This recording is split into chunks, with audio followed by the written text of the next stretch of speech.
Direct from the Six, world-renowned, Canada's largest city, with Canada's biggest thinkers, visionaries, and hustlers. This is Startup Talk, featuring the founders, funders, innovators, and community leaders who've led Canada's startup ecosystem right here in Toronto. You'll hear the challenges, the failures, the successes. Toronto's Startup Podcast gives you the full story direct from the entrepreneurs and influencers who've made a difference. Now, the host of Startup Talk, the founder of TorontoStarts, the Startup Coach.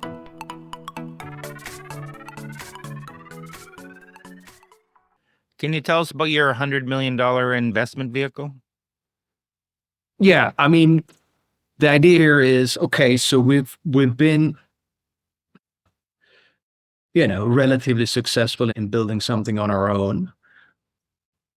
And so we kind of said, okay, we know how to build things on our own, right? That are innovative and different. And, we managed to kind of make a little bit of a name for ourselves and trying to remain humble here. Like it's not some crazy success, but we've proven that we can do this, though it's been difficult. And then we sort of think that, okay, so if we have this ability, what if we were to then go and pick up, sadly, there is a lot of companies that don't make it. Okay. So there's a lot of distressed pet tech companies. There is also quite a lot of companies that can't secure funding, right? But they're kind of still alive, okay? So we're sort of, okay, could we pick up some of these distressed companies and roll them up to us? If they could function inside of the ecosystem of what we have, and they're opportunistic, that could be interesting. And then second to that, could we invest in some companies where we wouldn't want to build it ourselves, because it's complex and it's very different from our capabilities. And then, but it's very early. So we're like, the risk profile is still kind of, the risk versus reward, it's still very risky. But, you take a clip in them. Okay. And then it's like, okay, we got all this IP.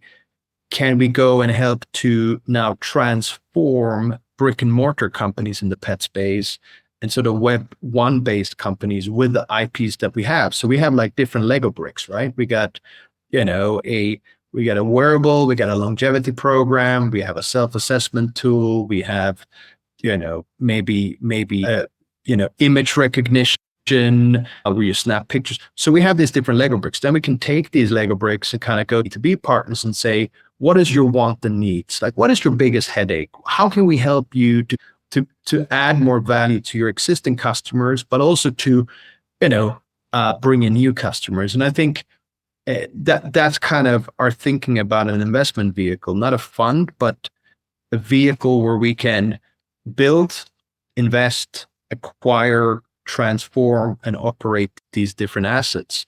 And the idea is to kind of raise somewhere between 50 up to 100 million and to kind of be relatively aggressive building this group that we call Pet Longevity Group, where the focus is dogs, cats, pet care as the sector, and then feline, canine, and then artificial intelligence and longevity and pet tech to a degree, right? And so that's where we're working.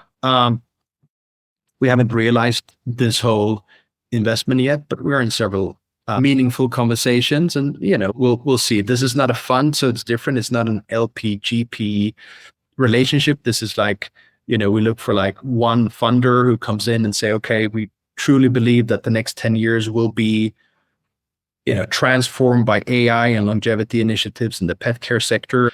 And we want to partner with you guys. We think you have what it takes, but if we come in, like, we think that the possibility of you succeeding, but like collectively, like we got a bigger chance. So that's kind of what we're looking at. So this has been great. And I'm sure our listeners want to find out more about you and MyPetGo. Where can they go? Well, I'm not the most social person, on the World Wide Web, I should say. If you meet me, I'm happy to have a drink with you.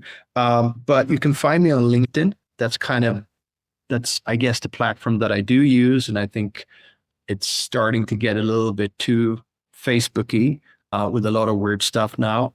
But but especially with all the Trump and Musk and his salute the other day and all everything else, there's a lot of it's getting very opinionated. But I think, to connect with other professionals and to source partnerships and deals and stuff, it is still the place. It's still the mecca for that. And so I'm there. You search Richard Nilsson, MyPetGo, you'll find me. So you can connect with me if you want to ask me any questions about hardware, what not to do, pitfalls. Happy to help anybody, happy to give back. If you need help with advice on anything else, entrepreneurship, happy to help as well. So you can reach out there if you want to go to MyPetGo. We don't have the sexiest website at the moment, but mypetgo.com. You can read up there. There is a new one launching soon. That's why I say it's not the sexiest. It's been there a while. It's a little bit outdated, I would say. It's an old application on it. Just launched a new one. But yeah, that's probably the two places. You find me there, and don't be a stranger if you want to talk. I'm usually always I always try to give people time. It's been great chatting with you, and I'll just kind of end with this kind of thought, because you've talked about, Trump and the politics going on LinkedIn and whatnot. And I always found it funny when companies need to take sides in any political or hot topic in any way, shape, or form, because unless it's you or directly affects you as a company, why do you need to weigh in on these divisive topics? Because I think it was Michael Jordan who said it best, Republicans buy shoes too. Why would I? It's hard enough to get customers. Why would I alienate such a high percentage of the population by sharing my political views or a company's political views or taking a stand versus one politician or other, or a religion or another? Like, why would you do that? It makes no sense from a business point of view. So keep your that personal information out of your business, because why would you, it's hard enough to get customers. Why would you make it even harder and limit that pool? Agree. He's a wise man, Michael Jordan. Yeah. Really good businessman, actually. Really good entrepreneur. Yeah. And it just always strikes me as like, why do this? Like, I understand you don't like this politician or you don't like that politician, but if you bring it into business, you're dividing your customers up and you're doing a disservice to your business. So do your best to not bring that forward. I really appreciate you taking the time today to talk to me, Richard. And I loved learning all about MyPetGo. Thank you so much for having me on. I appreciate it. And for those listening, all the links he mentioned will be in the show notes on the podcast. So just click on that and the links will be there. Thanks, everyone. This has been Startup Talk, Toronto's startup podcast. For more exclusive content, the episode vault, and to be part of TorontoStarts community, visit TorontoStarts.com. Get your name on the newsletter mailing list and check out our upcoming events. For more episodes, subscribe now. And please recognize the time and work behind the scenes put into connecting you with the biggest visionaries, entrepreneurs, and innovators in Toronto by leaving a 5-star review. Join us for more next episode from Toronto's most active entrepreneur and startup community on Startup Talk.